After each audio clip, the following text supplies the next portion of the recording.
তিনটি দাবি আমি আজকে এই আবু সাঈদের কবর থেকে পুনর্ব্যক্ত করছি।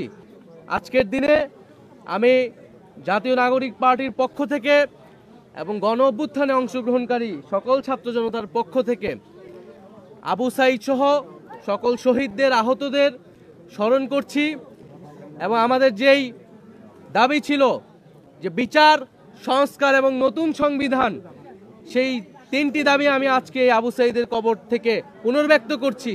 যে একটি নতুন বাংলাদেশ গড়তে হলে আমাদের অবশ্যই বিচার, সংস্কার এবং গণপরিষদ নির্বাচনের মাধ্যমে নতুন সংবিধানের দিকে যেতে হবে।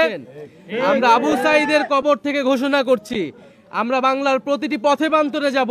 আমরা বাংলার ছাত্র জনতা, তরুণ, শ্রমিকদেরকে আবারও রাজপথে নেমে আসতে আহ্বান জানাবো এবং আমরা ৩রা আগস্ট ঢাকায় আসছি। বাংলাদেশের জনগণকে, ছাত্রদেরকে, শ্রমিকদের সাথে নিয়ে আমরা ঢাকায় ঢুকবো এবং আমাদের যে জুলাই ঘোষণাপত্র এবং জুলাই সনদ, সেটি আমরা আদায় করে ছাড়বো ইনশাআল্লাহ।